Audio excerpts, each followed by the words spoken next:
Alhamdulillahi Rabbil Alameen. As-salatu was-salamu ala khatamin nabiyyin wa ala alihi wa sahbihi ajma'in. Amma ba'd. Fa'awzu billahi minash shaitanir rajeem. Bismillahir rahmanir rahim.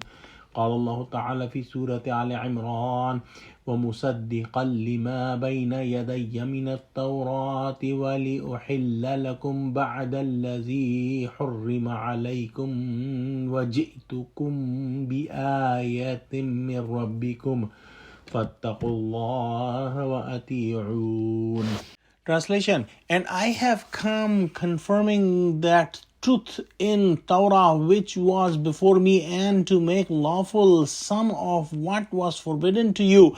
I have come to you with signs and message from your Rabb, so fear Allah, to be pious and obey me. One important thing to understand, that every prophet confirmed the previous prophet, and that's what Hazrat Isa alayhi salam did, that he confirmed the previous book Torah which was given to Hazrat Musa alayhi salam, and Bani Israel had Torah and they believed in Musa alayhi salam. So Hazrat Isa alayhi salam confirmed, and he said that I am a believer of Torah, and it was given to Musa alayhi salam by Allah subhanahu wa ta'ala.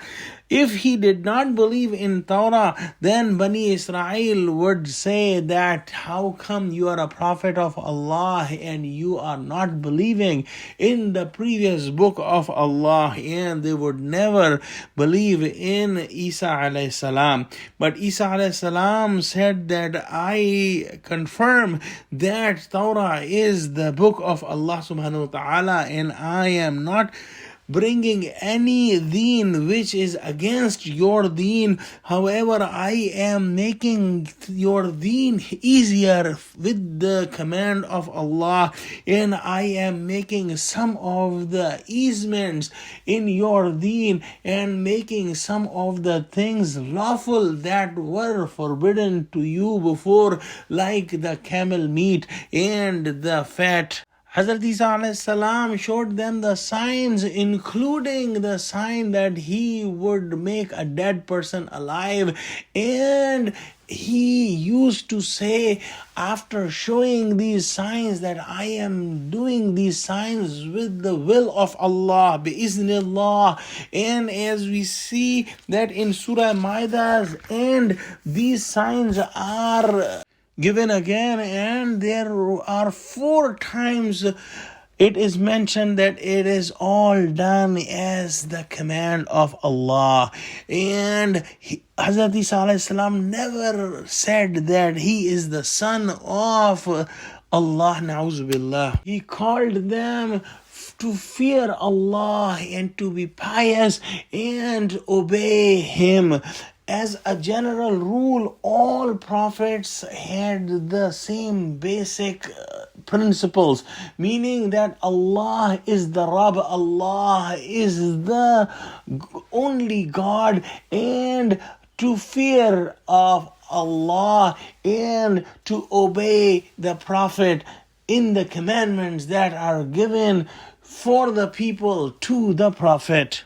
In the next ayah, Allah subhanahu wa ta'ala says, Inna Allah Rabbi wa Rabbukum fa'budu hadha siratum mustaqim. Translation: Surely Allah is my Rabb and your Rabb, so worship Him. This is the right way. Hazrat Isa alayhi salam gave the clear message to Bani Israel that Allah is the Rabb of him, and Allah is the Rabb of Bani Israel and everyone. So only Allah should be worshipped, and this is the straight path. One important thing is to notice that all the signs given to the previous prophets were of physical nature and were temporary, while the sign given to Prophet Muhammad sallallahu alaihi wasallam, that is the Quran, is permanent, and this is academic and literary. Let's pray that Allah give us true understanding of Quran. Ameen. Wa akhiru da'wana alhamdulillahi rabbil alameen. Wassalamu alaikum wa rahmatullahi wa barakatuhu.